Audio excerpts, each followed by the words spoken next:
Pai Santo, diante do Senhor nos colocamos mais uma vez. Vamos a Ti em oração essa tarde, cônscios da nossa pequenez, da nossa miserabilidade e da nossa dependência do Senhor. Deus, tem misericórdia de nós, Senhor. O que é para Ti, São Paulo? O que é para Ti, a IPB de Pinheiros? O que é para Ti esse pequenino pedido que estamos fazendo? Deus, só um respingo da Sua glória é o suficiente para inflamar e encandecer esse local. Deus, onde estão os Teus grandes feitos, Senhor? Estamos como Gideão, malhando trigo no lagar, ouvindo o Senhor dizer: o Senhor é contigo. Estamos respondendo: se o Senhor é conosco, por que todo esse mal nos sobreveio? E o que foi feito dos Teus grandes feitos que nossos pais contaram? Oh Deus, não se esquece do Teu povo, Senhor. Estamos fartos de contos, de ouvir daquele que falou do outro, de outro, daquilo que lemos, e nada de acontecer conosco. Senhor, nosso coração anseia, e não é só o nosso desejo, há uma necessidade urgente, Senhor. Nossa sociedade corrompida, carcomida, putrefada, só um avivamento, Senhor, vai sarar essa nação. Não é baseado no que eu peço, nas nossas justiças, mas nas Suas muitas misericórdias, na incondicionalidade do Seu amor, que é unilateral. Derrama da graça essa noite, de modo que Teu reino avance, que o Senhor receba glória para Si, e que nós sejamos conformados à imagem do Teu Filho. Amém. Irmãos, tem tanta coisa para falar, que eu nem sei por onde eu começo. Eu preparei vários esboços para trazer aqui, mas eu pensei contar um pedaço do meu testemunho, do testemunho da minha conversão. Eu sou filho de pais católicos, ambos as partes da minha família eram católicos tradicionais. Minha família do lado do meu pai e do lado da minha mãe, sobretudo do meu pai, bem mais fervorosos e bem mais fiéis às doutrinas católicas. Eu perdi o meu pai em 1982. Em 1982, fazendo ali uma operação, ele era motorista. A operação que eles estavam fazendo no caminhão era perto de uma rede elétrica. E ali o meu pai, num descuido de uma manobra de um funcionário, ele é eletrocutado, recebendo uma descarga de 39.000 volts, morrendo instantaneamente. Ele deixa uma viúva com 3 filhos, um de 1 ano, outro de 5, outro de 6. Eu era o de 5. Daí então, de 82 para frente, nós fomos criados sem pais, sobretudo nos princípios católicos, primeira comunhão, crisma, todo aquele negócio. Aos 14 anos de idade, já criado sem pai, um jovem vizinho meu, desde muito pequeno, ele se converte, o Alexandre. Ele se converte na Igreja Presbiteriana do Brasil. E ele começa a me evangelizar, com 14 anos. Então ele me evangeliza e eu lembro, todos os dias quase indo na minha casa com a Bíblia aberta, sobretudo abrindo em João 14, toda riscada, colorida, e dizendo: disse Jesus, eu sou o caminho, a verdade e a vida. Ninguém vai ao Pai senão por mim. Então, caso você não saiba, a primeira igreja que eu frequentei na minha vida foi uma igreja presbiteriana do Brasil, em 1990, 91. Só que ali ainda não se deu a minha conversão. Foi lançada uma semente. Eu tive o primeiro contato com o Evangelho.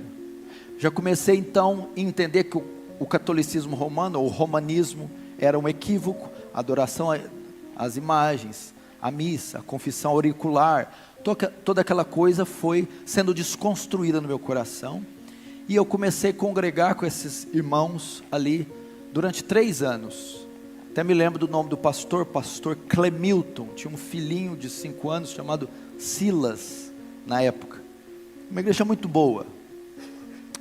Acontece que com os 16 anos de idade, eu me desvio, eu deixo, e vou fazer como quase qualquer jovem do mundo, vou conhecer o mundo, e é então que dos 16, 23, começa a minha saga ímpia, eu começo a me perverter, começo a experimentar os horrores do mundo, primeiro com cigarro, cerveja, bebidas mais fortes, até que eu começo a usar maconha, e muita maconha. Da maconha eu também conheci a cocaína, droga que era muito apreciada por mim na época, o crack, os ácidos. Eu me tornei um usuário, um drogado, uma pessoa bem desconstruída na sociedade, ao ponto de a minha mãe estar vendo novela na sala, e eu no quarto com 3 marginais, com uma montanha de cocaína no quarto, e nós estávamos ali cheirando, enquanto fazíamos os papelotes para depois sair para vender, ao ponto de ir até uma biqueira, e pegar uma pedra de crack desse tamanho, colocar na cintura, e sair dela até minha casa para fazer as pequenas pedras e vender, e passando por blitz policiais, correndo o risco de ser preso. Experimentei isso aí, vivi essa vida devassa, dei muito desgosto para minha mãe, conheci todas as baladas, andava com as pessoas mais ricas da cidade, eu ia nas casas, nas mansões, churrascos e piscinas e drogas, de segunda a domingo, e ia nas festas mais requintadas, sofisticadas, banhadas com álcool, drogas, ácidos, e festas que terminavam às 7 horas da manhã. Ao mesmo tempo eu conhecia também as mais pobres. Como você percebeu, eu sou um pouco carismático, eloquente, então eu conquistava muitas pessoas. Conhecia também o outro lado, as biqueiras, os traficantes, as pessoas mais sujas, ao ponto de um dia, em uma chuva, uma meia-noite, minha mãe, meus irmãos dormindo, nós fomos para os fundos da minha casa, onde tem, o telhado tem aquele beiral, alpendre, não sei como alguns falam, chovia e pingava, enquanto eu entro com 10 marginais da pior espécie, seres da pior espécie, os bandidos mais vagabundos que se puder imaginar, e nós agachamos os 10 debaixo daquele beiral, para usar crack, dentro da minha casa. Era pichador, skatista, não que uma coisa esteja relacionada à outra, e fui conhecendo tudo isso, fui me tornando um animal, abandonei os estudos, abandonei o trabalho, comecei a roubar, fui pego pela polícia, passei uma noite na cadeia, passei por essas situações, sobretudo aquela semente do Evangelho, estava dentro de mim, eu já sabia da existência de um inferno, já sabia sobre a volta de Jesus, sabia da condição para alguém herdar a vida eterna, e sabia que se morresse naquele instante, eu iria para o inferno. Então o evangelismo, os tempos de presbiteriano, o evangelismo do Alexandre, foram suficientes para causar em mim culpa, foi suficiente para causar em mim noção da minha depravação, noção da necessidade de um Salvador, e as formas de ser salvo, não mais por obras, velas, procissões, missas, mas pela expiação feita na cruz. Sobretudo ainda não tinha dado a conversão. Então foram dos 16 aos 27 anos vivendo uma vida de crime, de uso de drogas, de pecados e orgias, e de loucuras. Eu poderia estar hoje de duas maneiras. A minha condição hoje poderia ser estar morto ou preso. E uma das vezes eu tinha uma moto XLX 350, quem é mais velho vai lembrar, e estava com uma quantidade muito grande de droga na cintura. Ia levar para um condomínio fechado alguns amigos ricos, uma quantidade suficiente para comprometer bem a sua vida. E é que indo de moto eu passo numa avenida e está uma blitz policial com 30 viaturas, na época era o tático, a D20, e eu passo para aquele corredor com 30, homens com armas de alto calibre. Quando eu passo, nenhum policial olha para mim, nada. Naquela hora eu comecei a ver a misericórdia de Deus na minha vida, porque talvez tivesse me pego aquele dia, eu estaria lá talvez até hoje. E passando por tudo isso,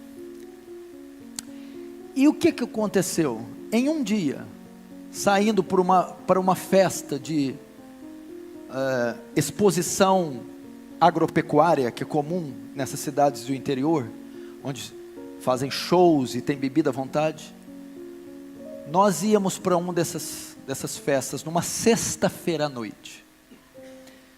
Nessa semana, um amigo meu tinha ido aos Estados Unidos fazer um high school, e aprimorar a sua condição de atleta de basquetebol, e ele estava retornando, e me ligou perguntando se eu queria que ele comprasse algo para mim. Como eu estava envolvido com o basquete, eu queria tênis na Nike, moletons, aquelas roupas todas, e ele trouxe aquela semana, e eu me vesti de todo aquele aparato gringo, e me aprontei, e passei na casa de um amigo meu, o Juliano. Nós iríamos sair aquela noite e ir na festa de exposição. Então quando eu chego, ele está se trocando no quarto, eu estou na sala esperando. Ele se troca só pela metade, vai para a sala terminar de trocar o resto. Ele está sentado no sofá, eu estou de pé olhando para ele, vendo ele amarrar o sapato. De repente, quando ele está amarrando o sapato, um fogo começa a invadir o meu coração. Eu começo a me contorcer, eu começo a olhar para aquele moletom da Nike, aquele tênis, aquela calça, e eu olho para ele: Juliano, o que é isso aqui, cara? Isso aqui é tudo inútil, tudo ilusão. O que eu estou fazendo da minha vida? Eu estou perdido, Juliano, eu vou para o inferno, eu preciso de Deus, eu vou voltar a buscar Deus. Ele olhou e ficou tão impactado com o tênis: se você for, eu vou também. Falou desse jeito. Ali naquela hora, naquela sala, com 23 anos, eu senti convicção do meu pecado. Ali se deu a minha conversão, ali foi minha estrada de Damasco. Agora eu entendo perfeitamente graça irresistível. Resiste o quê? É impossível resistir. Ela me tomou naquela sala. O Senhor disse: eu vou dizer vem, e ai de você se não vir. Ali, irmão, eu tive convicção do pecado. Eu comecei a me contorcer e ver tudo ilusão, eu estou perdido. E eu comecei a repudiar aquelas coisas, aqueles valores, e ver meu estado. Foi Deus e o Espírito Santo com a semente que Ele tinha plantado anos atrás, e aquela hora ela germinou. O que aconteceu? Mas nós ainda saímos, estávamos tudo pronto, fomos para a festa. E aquela noite eu me lembro de não ter visto, ouvido nada. Eu fiquei como um zumbi o tempo todo. Voltei, dormi. Sábado, o que eu fui fazer? o Alexandre, o cara que pregou para mim. Vou atrás dele. Alexandre, o que foi? Tem culto hoje? Eu quero ir no culto. Calma, o que aconteceu? Tem culto hoje, tem igreja, onde eu quero ir, vamos. O azar que não estava na presbiteriana mais.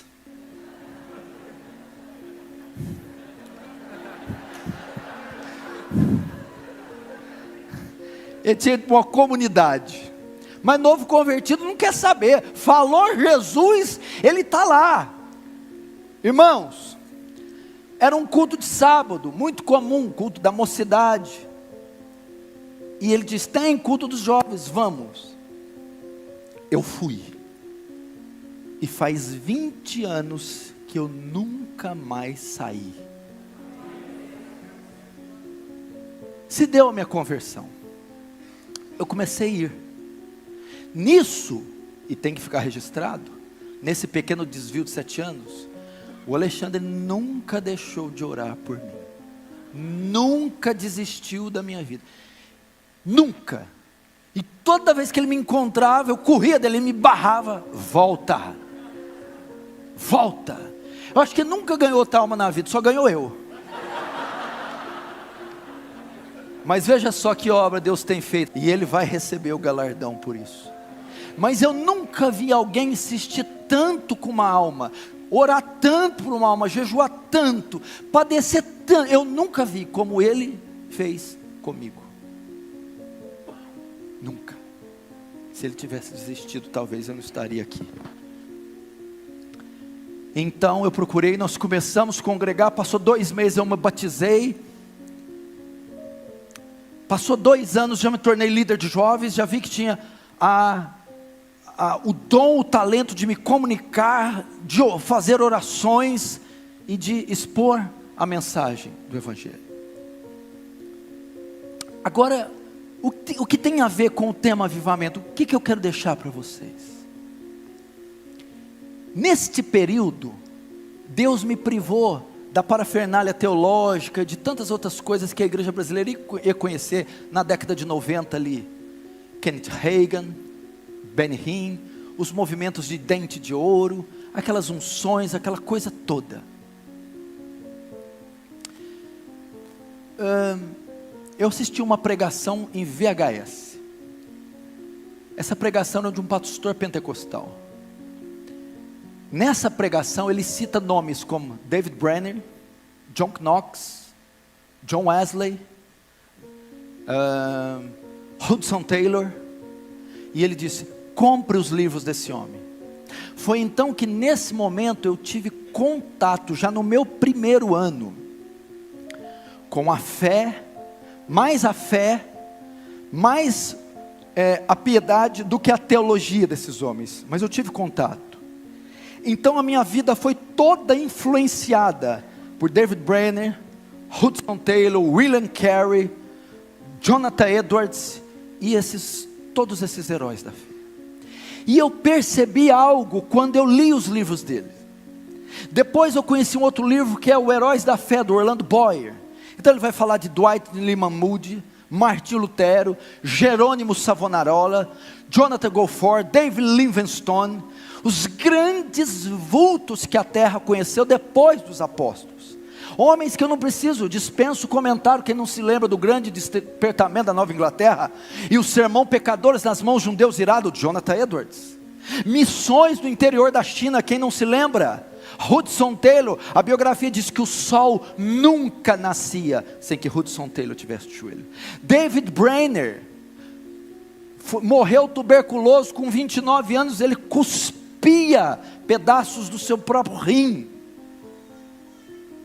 E eu notei algo nesse primeiro ano. Eu notei que todos eles, do evangelista ao avivalista, do teólogo erudito ao missionário, todos eles tinham algo em comum. Eles eram homens de oração. Todos, sem exceção. Todos. E eu comecei então a entender que o que os pastores da igreja que eu congregava traziam, as suas mensagens, eram até que bons, mas eram muito superficiais. Passei a basear a minha doutrina, a minha fé, na doutrina, no estilo de vida destes homens. Então daí eu passei a desenvolver uma vida de oração, e Deus me concedeu graça. Você quer saber como nasceu a Igreja Aliança do Calvário? Como nasceu o Ministério Defesa do Evangelho? Como nasceu o ministério do pastor Paulo Júnior? De joelhos, de oração. Tudo que eu tenho, tudo que eu sou, é óbvio, eu não vou escorregar aqui, é pela graça de Deus e uma ação soberana, mas de joelhos, através da oração. Foi então que eu comecei a aprender a orar. E eu me lembro quando eu consegui orar a primeira vez por 1 hora, a vitória que foi. Mas Deus não ia parar por ali. Então nós começamos. Eu trabalhava como cameraman das categorias de base do time de basquete de Franca. São 8 categorias. Eles começavam a treinar 1 da tarde, e de hora em hora intercalava as categorias até o time principal às 7, 5. O que eu fazia? Então Deus começou a desenvolver algo. Eu ia até eles, como eu filmava e depois vendia as fitas. Eu ia até os treinos, subia até a arquibancada. Do lado esquerdo era o banheiro feminino. O banheiro feminino é só utilizado em dias de jogos. Eu entrava naquele banheiro, dobrava os meus joelhos enquanto escutava o barulho do tênis e da bola, e das categorias dos times entrando, jogando, saindo, e eu orava, porque eu fui influenciado por esses homens, e eu ouvi que John Knox dizia: dá-me as almas da Escócia, senão eu morro. Então lá dentro daquele banheiro eu começo a dizer: dá-me as almas do basquete, senão eu morro. E eu ficava ali 1, 2, 3 horas dentro do banheiro feminino enquanto eles oravam. E você sabe que eu transpiro muito, estava molhado. E quando eu saía de lá, o banheiro em cima, descia a arquibancada, a quadra embaixo. Eu descia e depois ia pregar para eles. Foi que então começaram a haver conversões no meio do basquete. Atletas, pessoas envolvidas. Haviam técnicos, massagistas, haviam preparadores físicos, atletas. E eu comecei a desenvolver o ministério de evangelismo através deles. E foi havendo conversões. E foi acontecendo um movimento. E a igreja, o meu ministério surgiu num pequeno despertamento entre os atletas e os jovens. E foram convertendo os jovens naquela época. E se tornando um grupo que passou a me acompanhar. E tudo em oração. E eu orando ali. E esse grupo, nós começamos a fazer vigílias de oração. E nós fazíamos vigílias de sexta-feira para o sábado, do sábado para o domingo. Da meia-noite às 6 da manhã. Eram 5 jovens que faziam, fruto desse despertamento entre os atletas. Eram 4 mais eu. E nós oramos da sexta para o sábado, do sábado para o domingo, até às 6 da manhã. Fizemos isso durante anos. E hoje são pastores da Aliança do Calvário. 90% daqueles que estavam comigo são hoje os pastores que estão comigo. Deus me ensinou a orar. Eu passei então a aprender o poder da oração, ao ponto de, quando eu descia nos treinos e olhava um atleta, e eu dizia: Senhor, é este o próximo que eu vou ganhar. Então eu começava um período profundo de oração, até que ele se convertesse, e eles se convertiam. Deus foi me dá almas, eu fui aprendendo a orar e buscar. Comecei a colocar uma lista de almas, colada no meu armário, com 50, 60, 70 atletas e almas e ímpios, e orava todos os dias, um por um: dá-me estas almas, e o Senhor foi me ensinando. Eu comecei então a passar noites e noites em claro, orando. Aprendi a orar 1 hora, 2 horas, 3 horas, 4 horas. Ele me concedeu graça, não foi por mim, mas eu estou dizendo que é possível coisas como essas. Deus faz isso com gente comum como eu e você. E depois eu comecei a dizer: dá-me as almas dessa cidade, senão eu morro. Não importa o que achem de mim. Talvez os teólogos não vão gostar dessa pregação. Aliás, eles não gostam de muita coisa, né?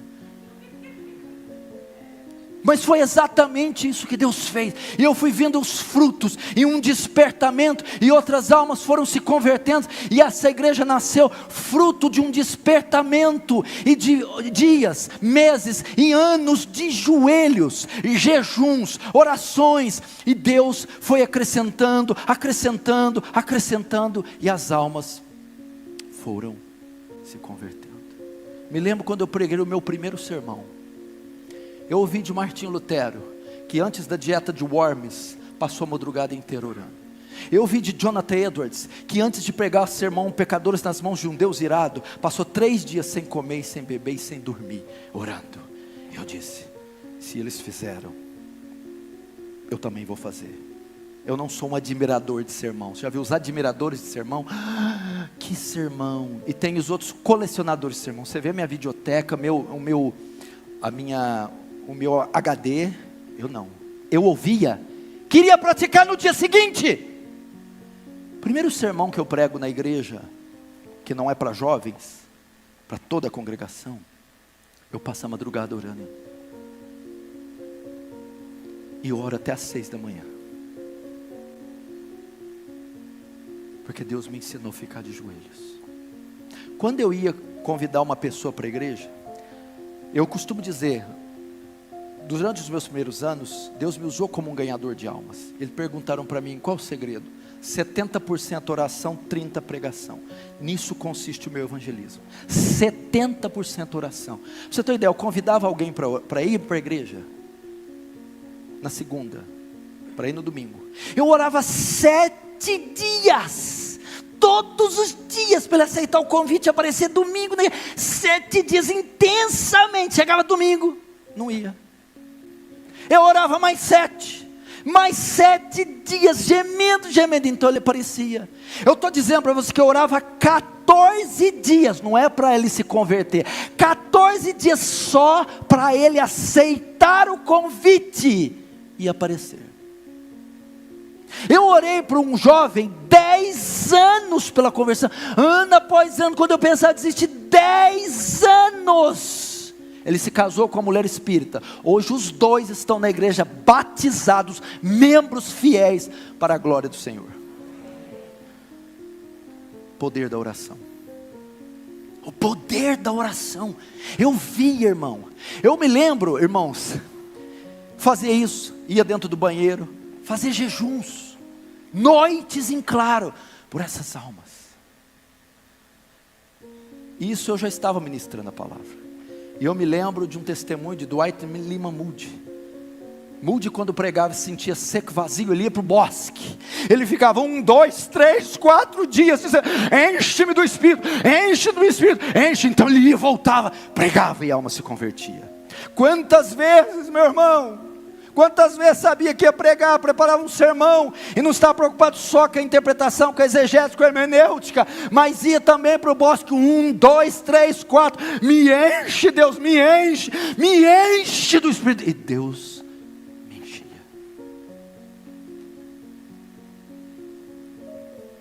Deus me enchia. Eu estou dizendo que isso é possível. Quando eu ouvi falar que Martinho Lutero orou 5 horas uma vez, eu fiz uma campanha de orar 5 horas por dia. Eu não quero ser só coadjuvante, eu quero experimentar o que esses homens, concede-me graça, concede-me, e ele concedia.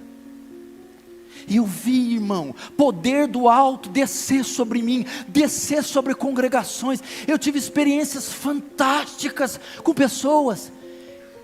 Eu não me importo o que o movimento carismático fez com dons, com cura, com poder. Eles não são donos disso.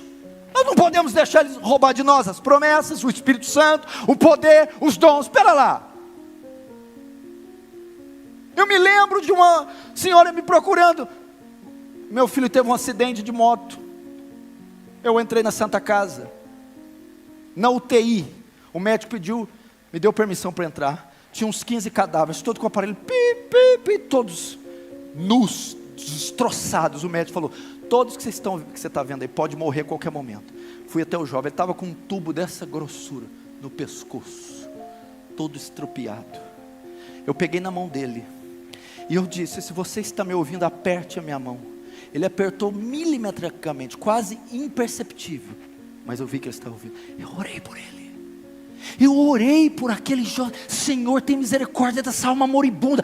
No outro dia ele saiu do coma. Passou algumas semanas, ele foi lá na igreja com toda essa parte costurada, me agradecer.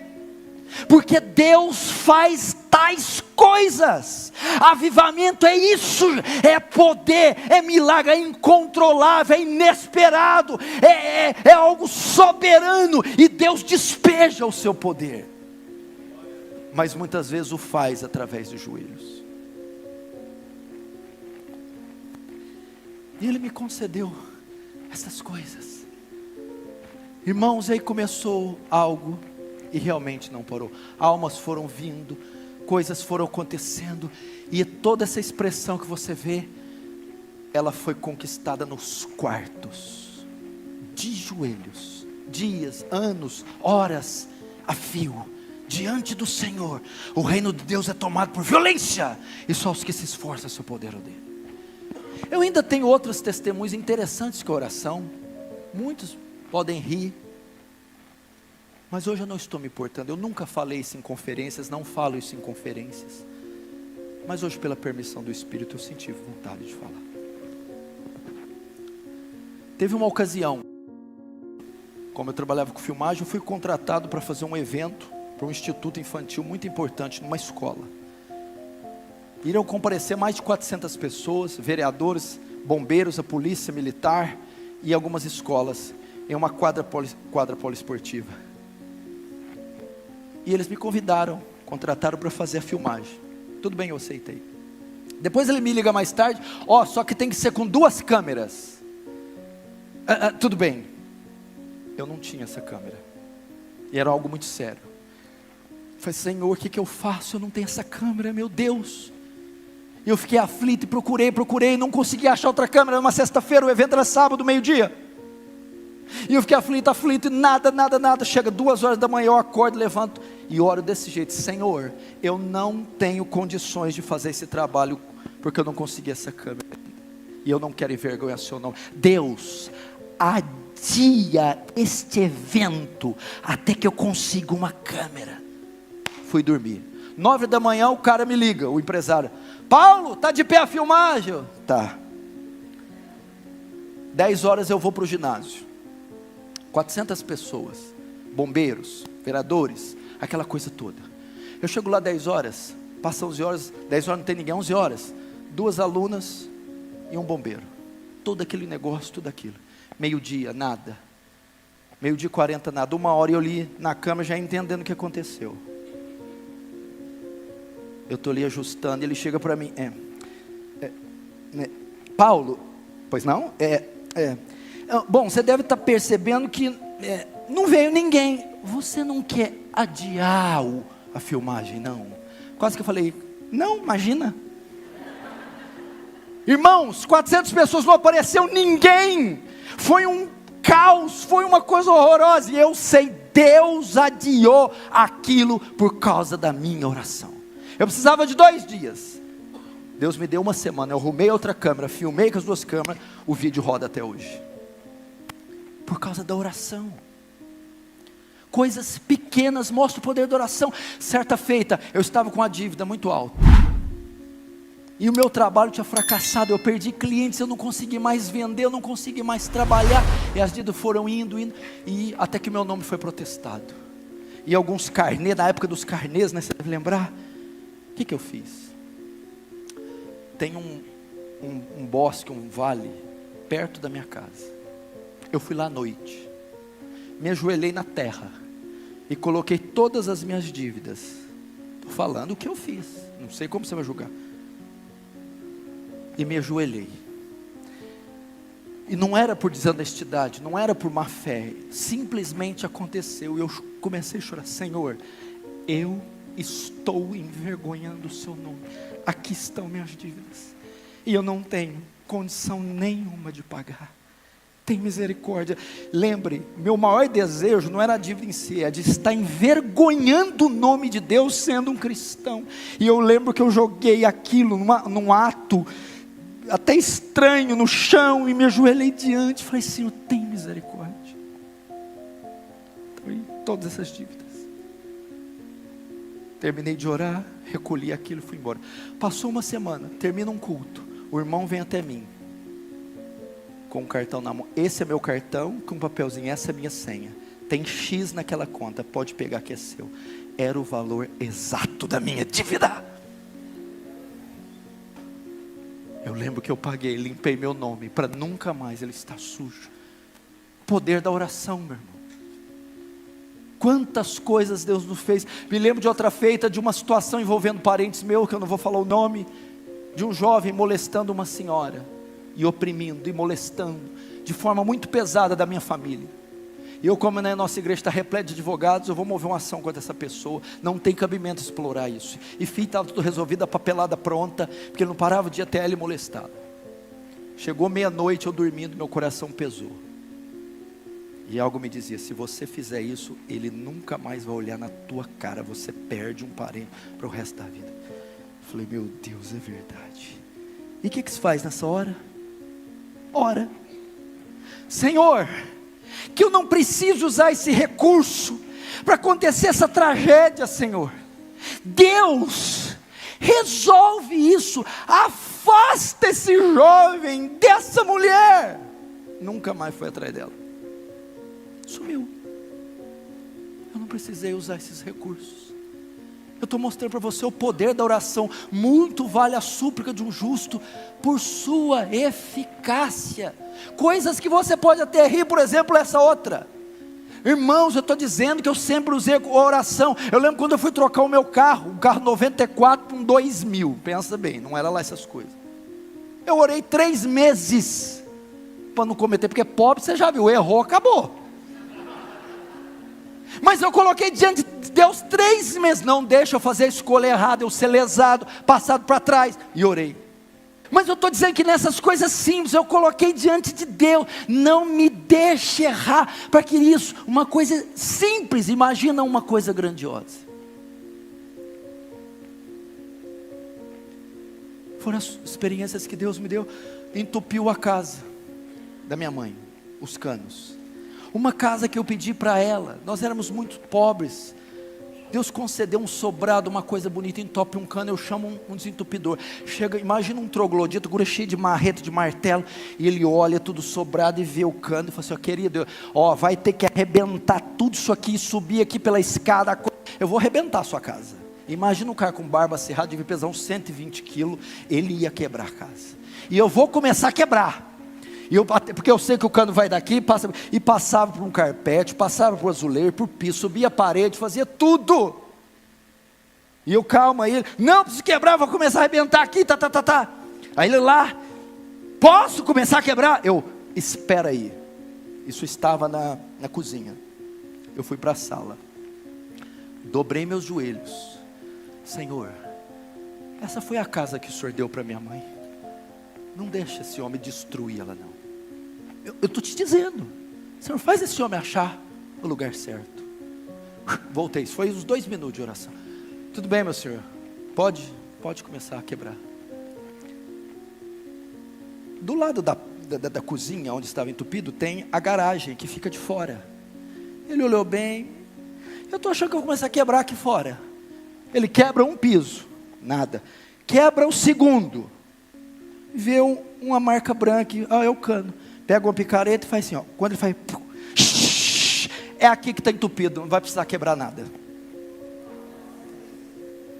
Eu estou te dizendo, meu irmão, para mostrar para você que a súplica por coisas pequenas, pode ser até paupérrimas para você. Eu estou te mostrando que um homem que prega no Brasil e no mundo todo tem testemunhos simples, até cômicos, de oração. O que Deus pode fazer? Pastor, o senhor não está excluindo a soberania e a graça de Deus? Meu irmão, sabe como alguém demonstra a soberania de Deus? Quando ele ora. Porque quando ele ora, ele mostra que ele não consegue fazer nada, que ele não dá um passo à frente, que tudo depende de Deus. É pela graça, é pela misericórdia, é pelo poder de Deus. E foi por essa razão que eu orei todos esses anos. E eu quero dizer que a minha vida, o Ministério da Defesa do Evangelho, a Aliança do Calvário, foi obra de um pequeno avivamento, um avivamento local, e fruto de jovens, homens, que dobraram seus joelhos e creram no poder da oração, no poder, no que a oração é capaz. E eu quero dizer a você, não sei de onde você é, qual cidade, mas você pode fazer o mesmo e dizer: dá-me as almas de São Paulo, senão eu morro. Dá-me as almas do Rio de Janeiro, senão eu morro. Dá-me as almas de Brasília, senão eu morro. Dá aos meus filhos, senão eu morro. Meu marido, senão eu morro. Meu irmão, a rainha da Inglaterra dizia: não temos exércitos escoceses, eu temo as orações de John Knox.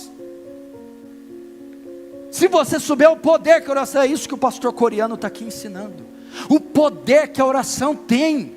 Ore, aprenda a orar até que fogo do céu desça, até que Deus nos avive, até que Deus levante esses ossos secos e o torne um poderoso exército. Eu sei, nós já temos grandes expoentes da fé reformada, grandes seminários, grandes títulos publicados. Eu sei, isso é excelente, mas você já está farto disso. Você precisa ouvir o outro lado também.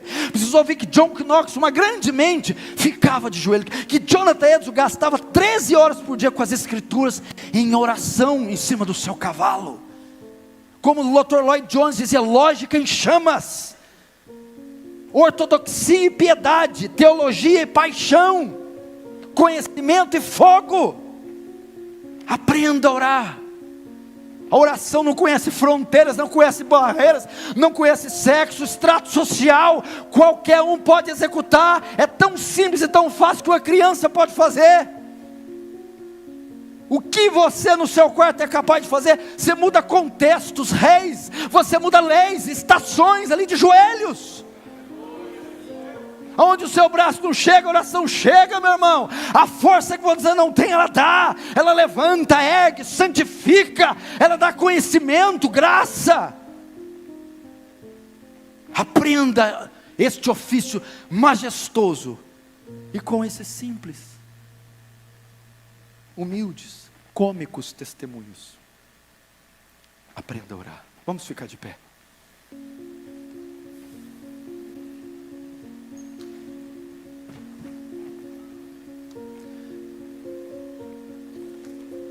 Feche os seus olhos.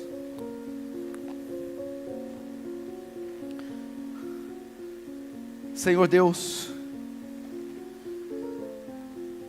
ensina-nos a orar, Senhor. Os discípulos do Senhor chegaram até o Senhor e disseram: Mestre, ensina-nos a orar. Irmão, avivamento tem muito a ver com oração. Senhor, faça como David Wilkerson. Diga assim: Senhor, quebra as minhas rótulas se necessário, mas me mantém de joelhos. Você que é mãe, peça para Deus: me faz uma mãe intercessora, uma esposa intercessora. Você que é pai, oficiais, pastores, presbíteros, para suas congregações,